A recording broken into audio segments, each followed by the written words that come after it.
Hello， 大家好，我们是草泥鸭汉堡，今天为大家带来搞笑的美漫辛普森家第7季第14集。全家人聚在一起看电视，搞笑小品逗他们哈哈大笑，但老辛普森却不感冒，走上去就要换个频道。经过他的一番敲敲打打，电视机直接废了。也许还是待在养老院更适合他，旧的不去，新的不来。全家人还很高兴换新的电视机。兄妹俩忙向爸妈建议，哪的质量不错。然而新妈浇灭他们的热情，咱们加什么条件？别整那些花里胡哨的。他选定的地方是几百公里之外的商行。全家人抵达那里的时候已经是傍晚了，这里的电器确实比镇上的便宜。经过老板的一顿忽悠，电视机很快就买好了。另一边，母女俩正在逛低价服装店，便宜没好货，但抵不过主角光环。新小妹钻进一堆里一阵翻找，竟真就让她淘到了一件宝贝，一套香奈儿女装。看着原本要卖2800的衣服，现在只要90，而且上身效果也很好，简直为新妈量身定做的。但新妈还是觉得不应该花这闲钱。看她这么犹犹豫豫，新小妹都急了，你每天都为家里操劳，怎么不知道对自己好点呢？本来就有些心动的新妈，在女儿的推波助澜之下，终于大手一挥买下了这件衣服。但这么美丽的一身衣裳，对于一个家庭主妇来说，却没有多少展现的机会。新妈原本想穿上去高雅的剧院，结果却只能去快易买超市。正当阿普向她卖力推销新品时，新妈的高中同学走了进来，因为不会用笨枪，他来寻求帮助。看这气质，这打扮，近些年应该混得不错。认出新妈后，他分外热情打招呼，倒是把新妈弄得有些无所适从。不过得知她真的嫁给了新爸后，这女人的态度就有些冷淡了，因为新妈会用笨枪，就帮她加了油。女人看她又是熟知车技，又是名牌加身的，对她那是赞不绝口。但任凭老同学彩虹屁吹上天，新妈还是很清楚，她跟人家是2个世界的人。可能是感谢新妈帮了她，女人临走之前邀请新妈带着全家明天一起去乡村俱乐部。或许人家只是随口一说，但新妈却极为看重，又是儿子梳头，又是让丈夫取下领带的。小妹很抗拒妈妈的行为，在她看来，那里不是势利眼，就是投机分子。但反对无效，一家人还是来到了俱乐部，所有的不愉快都在进门之后都消失不见了。四周绿树繁花，美丽的天鹅在湖中畅游。新妈觉得他们一定能很快融入这里。刚一进入那栋宏伟的建筑，左人遇到那位老同学，就亲切的过来招呼新妈。跟阔太太们第一次接触并不算成功，新妈一开口就透露了贫穷的气息。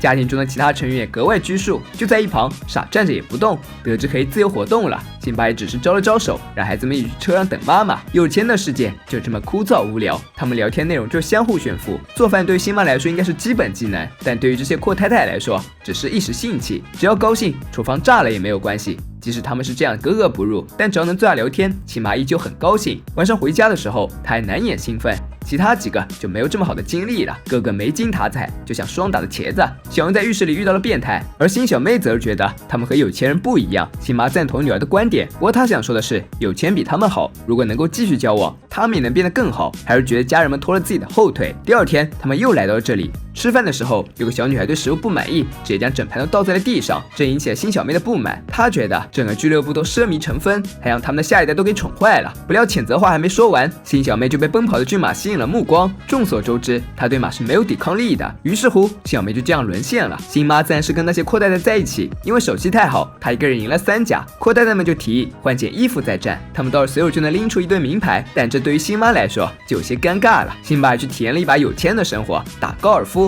不料一杆子下去，打中是自己的脚。就在他准备作弊改分数的时候，高尔夫专家汤姆找到了他。他好心教导了辛巴该如何挥杆，可能是天赋异禀。有专人教导之后，辛巴只打了1次，球就差点进洞了。为了能够穿上新衣服，辛巴连用织布机改装了原本那套。因为他那精湛的手艺，大家并没有觉得有何不妥，纷纷夸他新衣服不错。聊天的时候，新小妹骑马疾驰而过，看样子他们一家渐渐真的融入这里了。老同学表示，若是周日的舞会进展顺利，他愿意当辛巴的入会保证人。眼看就要美梦成真，辛巴很是高兴，他已经迫不及待成为有钱中的一员了。但一个声音击碎他的美丽幻想。阔太太之一的小黑说：“就靠这件香奈儿，你拿什么打动他们？”听到同伴这句话，这些太太们都笑了起来。老同学出言安慰了辛巴：“没事的，你一定会有件漂亮的新衣服，也会成为舞会上的焦点。”又是新衣服，这个愁坏了辛巴。此时辛巴倒是心情大好，利用当时学到高尔夫知识，他在公司的厕所里实操了起来，每颗球都能准确无误地打进了马桶。刚好他打球的画面被秃头看见了。作为一个打遍天下无敌手高尔夫球手，秃头觉得找到能和自己一较高下的人，他立刻让秘书安排和辛巴的球赛。辛巴得知这个消息后很是激动，他想要堂堂正正的赢得比赛，然后从秃头那里里获得梦寐以求奖杯。辛巴现在忙着改衣服，也不怎么搭话，他就一个要求：赢了之后别太得意忘形，毕竟想要融入有钱的圈子，必要的风度和礼貌是不可缺少的。辛巴走后，小妹又开始喋喋不休了。她好不容易才骑了一次马，就想把所有的感受都说给妈妈听，但今晚就是参加舞会的日子，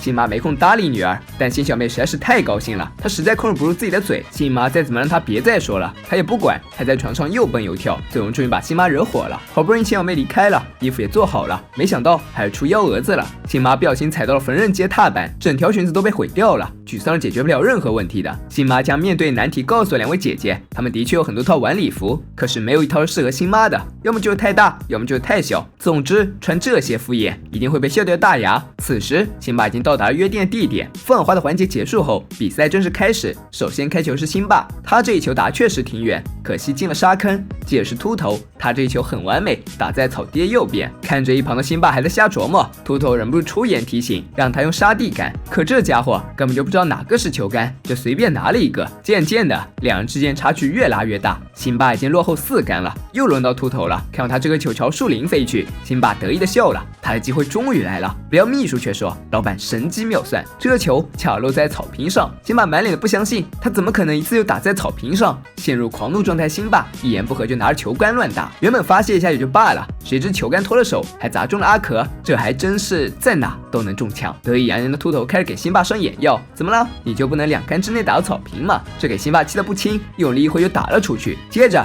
两人就听到一阵哀嚎声，他们在球洞附近发现了头顶大包的秘书。秃头很是诧异，你在这儿做什么？辛巴也很是奇怪，因为在秘书身上又跑出了好几个球，秘书还想狡辩说其他的都是蛋，这样的谎言可瞒不过辛巴。他扔进嘴里尝了一下，就知道这是啥玩意儿。辛巴总算是明白了事情真相，无论秃头球落在哪里，秘书都能够在草坪上放个新的。秃头显然也是才知道这件事，他觉得秘书是多此一举，毕竟他可是世界上最好的高尔夫球手之一。自从秘书帮他捡球以后，他就没有输过，这下才是真的破案了。原来那满墙奖杯都是靠作弊得来的。辛巴知道后简直不要太高兴，边走边嚷嚷着要将这件事公之于众。秘书忙制止了他，说只要辛巴能够对这个行为保持沉默，老板今晚一定会让他成为会员。他们将辛巴的命门拿捏死死的，知道辛巴对入会极其看重，于是辛巴只得默许他们的要求。低价服装店里没有淘到心仪的衣裳，但辛巴还是不愿意轻易放弃。他来到香奈儿专卖店，橱柜那件立刻吸引了他的目光，转眼那条华丽的裙子就穿在他的身上。人们从来不会吝啬对美好事物的夸赞，但会有人求证美丽背后的真相。辛小妹就想知道妈妈的衣服从何而来。面对女儿的连环发问，辛巴有些招架不住了，于是他像那天一样诱惑了辛小妹。辛巴即将把车开进主楼的时候，又出问题了。辛妈不愿意别人看到他们的小破车，见丈夫没有停下，她直接拔下车钥匙，从门口到俱乐部还有很长一段距离。在去的路上，大家一直在想晚上要做的事。辛巴打算讲些奇闻异事，小新打算扮成意大利伯爵。辛小妹想问问他们知不知道那些仆人姓什么。辛妈听到他们这些算盘，气得跳脚，